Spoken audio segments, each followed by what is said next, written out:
Now today I'm talking about God's system of provision. Every single body. What we want as a Christian, if you're a real Christian, is not real money. What you actually want is provision. You just want God to meet your needs according to his riches in glory. I don't want to go to hellfire because I am looking for money. All I just want is, when I'm passing on the road and I see this G-Wagon, I'm like, ooh, it's black I have, and I like this white. What we got to do now? Provide the white. That's how to provide. It's my need. Your own now, you might say, oh, I need this fresh apple. What will he do? Provide the apple. You say, oh, I need this gin. What should he do? Provide the gin. But all over the world, everybody's looking for the same thing, money. Meanwhile, that is a system of the world that produces money. That's a system of God that produces money. So today, I'm going to tell us those systems that God had put in place that we missed. Because you need to get to that system so you can get provision. I can't say it enough. No matter what I preach, I have a slogan I usually say. Even as Christians, we might eventually miss heaven if you don't have provision for your needs. Because if hunger catch you, the first principle of humanity is survival. I have to survive first. If God cannot make me survive, whatever makes me survive is what I go towards. Every time I say this, I remember one of my friends in the university. He's a Muslim now. He got married to a Muslim. I think he lives in Kano or something now. Or Mina. He was a Christian by birth. The parents died early. So you know the pressure that comes from you losing your parents when you are young. And he continued and continued and continued. And then God blessed him in a final year. They wrote something for UBA those days. I think it was about 2005. And then he was picked. He was number 3 in Nigeria. From whatever they wrote, they are in business school. And then they gave him a scholarship, full scholarship to work with Access Bank. Even I was happy. My own parents are alive, so if I don't see where to go, I'll go to my father's house. But he doesn't have one. So he's always cutting and getting stranded. Then he was a Christian. And then fast forward, they started stealing in Access Bank. He's a Christian and he stood against it. He said, no, you can't steal. And the guys there looked at him like, this one, he graduated with the first class. That was even why he got the job automatic. I think Nigeria was still good then. We thought Nigeria was bad, but it was way good. Nowadays, I don't think you can get automatic anything anywhere again. And then he stood against it. We usually talk, but you know, after they get the jobs, I don't know what it is with success with human beings. Once they are successful, it's like their group of friends will change, their phone number will change, their brain will change, especially if they travel out of the country. All of a sudden, they're just looking at everybody like, oh, you do Calabar or you don't have sense. I have some friends that traveled. It took them 10 years before they can say, I'm in America. Because you go to US. 10 years before you could call me back and say, I'm in US. And we'll be calling them. We'll be seeing their WhatsApp. You will say hi. They will not respond. Maybe when they now see that if he doesn't, everything is full with God. It doesn't matter where you are. If God wants you to succeed, you will. If he doesn't, you will not. And then after he got the job and all, my friends stopped communicating. It took about 5 years later when I saw him in Ado Ekiti. How many of us know Geo Life? All these people that their shoe that bent one side, they will be selling something inside something and be selling you future. New life. Something like that was what he was selling. As at that time, he got automatic job. We did not. But I started a business. By that time, I had bought a car. I was like well-to-do in Ekiti. I was just driving by Adebayo Street, and then I saw the person doing like Jehovah's Witness and talking to people with half of the shoe down. You know, they go down, trek with you. I just parked. I said, he saw me, he was like, First question.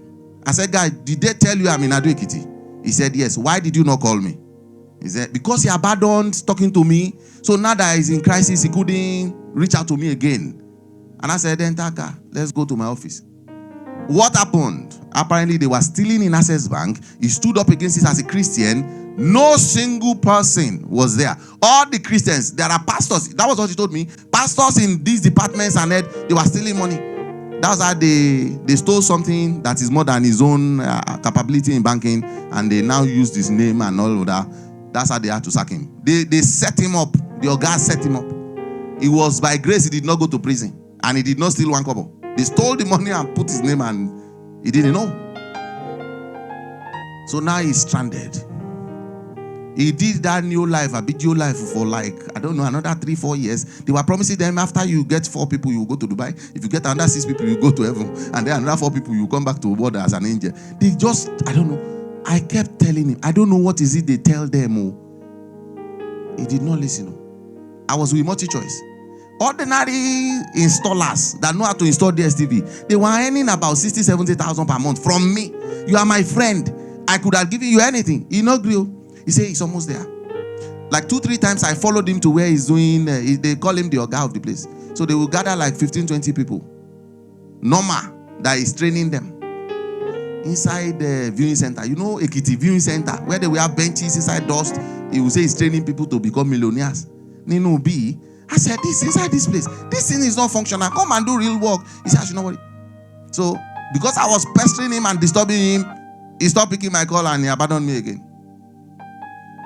Then about another 10 years, that time he has now converted to Muslim. I didn't even know what happened. 10 years later, I just saw his message online. That time I now blew out as African Giant and all. And then he just messaged me. I said, where are you? He said, Nasarawa. I said, tomorrow I'm in Abuja. Let's meet. And then anywhere you are, I just drove to him. When I saw him, I know there is problem, but that day I knew what problem was. He was native, Guinea, like a native. What is sha? The back like this. I say he don't bleach. And then he no touch ground again. Apparently I didn't know he was not a Muslim. He no touch ground. And then like 3 parts as splitted. Like 3 patches. When I saw him, first class in banking and finance, I quickly cleaned my eye with my handkerchief. I said, I sweat. I was crying. I was like, okay, don't let me mention the name. I was like, waiting happen. He said, nah, so I said, I have master. That day I bought him a laptop. I said, you are starting blogging today. I did not even say anything. I have master classes. I put him there. I said, everything you need. I remember maybe 50,000. I was just doing that. He was there like, thank you, my friend. Thank you, my friend. He left. He was not married. That time he was 38 years. So I said, let's start. Then we started. Every single day. I didn't even know he had turned to a Muslim. So one day he now said, after like 2 weeks of that, he now said, blessing, I want to tell you something. My heart is disturbing me. I said, what? He said, I'm a Muslim. It's like I didn't hear what he said. I said, no problem, no problem. You know, I was just, are you working? No problem with that. We are going to break through. He said, it's like you did not understand what you said. I know you are a pastor. I said, yes. I said, I'm a Muslim. I said, Muslim, what's Muslim? Like, my brain did not load it. Apparently, he now said, when he was in crisis after he left Ekiti, it was like he wanted to end his life. He reached out to all the Christian folks. Nobody attended to him. There was a Muslim man that saw him and took him in. Then, I don't know, after like 3 years, he converted to a Muslim. I said, was that why your head was black somewhere here? He said, yes. And I said, no problem now. Maybe you converted to it, you will reconvert back to Christianity. He said, he don't go far. I said, we will continue the journey like that. So we continued. After about another 2 years, he started getting better.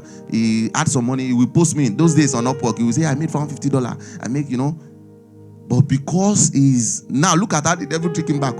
He was now getting better. Sometimes he will say, my place is far. Don't worry, like next to, then we didn't have a church. So he will say, where you start the church, I'll come like 1 or 2 weeks. So I was happy that God is bringing back. One day, one of the people that, I think they saw that he's moving away because he won't go to mosque like regularly.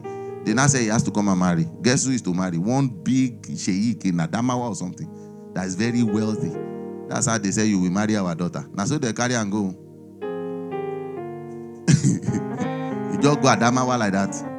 He said, I'm traveling. To where? Say Adamawa. He did not tell me at that time. So he left. Later, he just told me that I'm learning how to drive. I said, you want to buy a car? I thought it was He now said, no, that he has even abandoned that our online now. That something else is going on, that they put him in charge of a school. They made him the principal of both nursery and primary and secondary. Just to marry. I said, that's good now that at least you have a job that can be doing that as part-time. One day he just sent me wedding invitation. I just see Alaji Sheikh and our daughter and our son. I called him back. Baba, waiting they happen. He said, now waiting carry and go with that. So I said, finally, we are sure lost you because when you marry Sheikh Peking and you are now, they will make you chief imam of one place. That's all. He said, be like, say, now in destiny be that. Say, if we reach heaven, hopefully it will not be wrong. Provision for food. See, I'm telling you. You now, you're saying, no, I'm a Christian, born blind. You're a Christian. If I want man tell you, let's go and play in Shishelis, you first say, no, I'm not going. You say, I'm not saying Wuseo. I'm not saying Matama. Shishelis. You say, no. Now say, don't worry, let me send you the video. You see, when you see the affaire, what they call affaire, you will change your mind. What I mean by affaire, for those who are not Yoruba, is the sweetness of the world. Some of us, the largest sweetness we know is ice cream and chips.